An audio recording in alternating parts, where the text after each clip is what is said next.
بازار کوفہ میں امام زین العابدین علیہ السلام کا خطبہ۔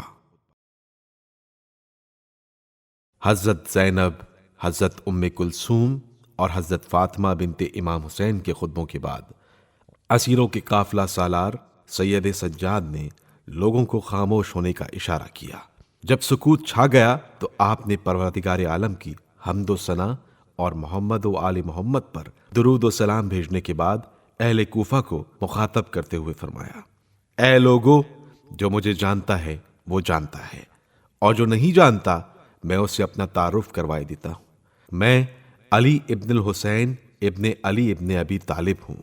میں اسی شخص کا فرزند ہوں جس کی حرمت کو تم لوگوں نے پامال کر دیا، جس کے تمام اموال کو لوٹ لیا، جس کے اثاثوں کو تاراج کیا اور جس کے اہل و عیال کو اسیر بنا لیا۔ میں اس کا بیٹا ہوں جس کا سر فرات کے کنارے کاٹا گیا جبکہ اس نے کسی جرم کا ارتکاب نہیں کیا تھا اور نہ کسی کا خون بہایا تھا۔ میں اس کا بیٹا ہوں جسے گھیر کر بڑے آرام سے مارا گیا، اور اس کے لیے یہ افتخار کافی ہے۔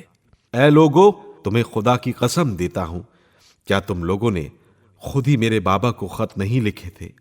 لیکن پھر تم نے فریب سے کام لیا۔ کیا تم جانتے ہو کہ تم نے ان کے ساتھ عہد و پیمان باندھے تھے، ان کی بیعت کی تھی، لیکن پھر بھی ان سے جنگ پر کمر کس لی؟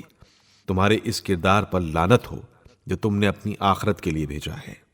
تم کس قدر بد فکر ہو، کس منہ سے رسول اللہ کا سامنا کرو گے جب وہ تم سے پوچھیں گے کہ تم نے میری عترت کو قتل کیا، میرے احترام کا پاس نہ رکھا، بس تم میری امت سے نہیں ہو۔ آپ علیہ السلام کا یہ کلام سن کر لوگوں کی آوازیں بلند ہوئیں جو ایک دوسرے کو ملامت کر رہے تھے اور ایک دوسرے سے کہتے تھے کہ ہم برباد ہو گئے، ہم اب بھی نہیں جانتے کہ کس بلا کا شکار ہوئے۔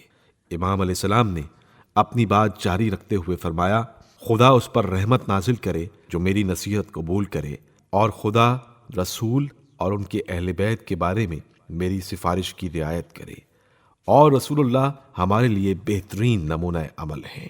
کچھ لوگوں نے آپ علیہ السلام کی خدمت میں عرض کیا: یبن رسول اللہ، ہم سب آپ کی باتیں سنیں گے اور آپ کی اطاعت کریں گے، آپ کے حکم کے سامنے سر تسلیم خم کریں گے، آپ سے دغا نہیں کریں گے، ہمارے دل آپ کے ساتھ ہیں، لہذا جو حکم ہو امر کیجیے۔ خدا آپ پر اپنی عنایات نازل فرمائے۔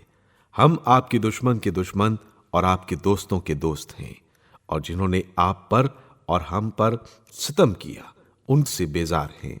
ان کی باتیں سن کر امام علیہ السلام نے فرمایا: ہرگز نہیں، اے بے وفا اور دھوکے باز لوگوں، تم اپنی دلی تمناؤں تک نہیں پہنچ پاؤ گے۔ تم میرے ساتھ بھی مکر و فریب کرنا چاہتے ہو جیسے میرے پدر بزرگوار کے ساتھ مکر و فریب کیا تھا۔ خدا کی قسم، ایسا نہیں ہوگا، اب تک میرا زخم دل بھرا نہیں ہے۔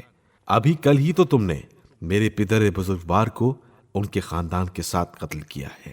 اب تک رسول اللہ کی مصیبت اور میرے والد اور ان کی اولاد کا داغ مندمل نہیں ہوا۔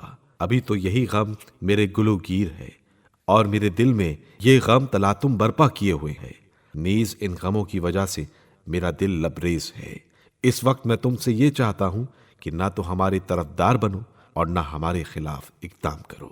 اس کے بعد خطبے کے آخر میں آپ علیہ السلام نے چند اشعار پڑھے: لا غر وإن قتل الحسین فشیخہ قد کان خیرا من حسین وأکرما۔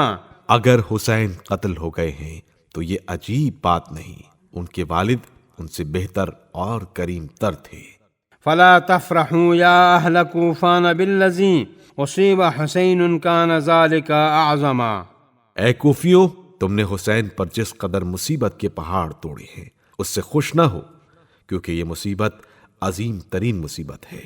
قتیل بشت النہر روحی فداؤہ جزاء الذی ارداہ نار جہنم۔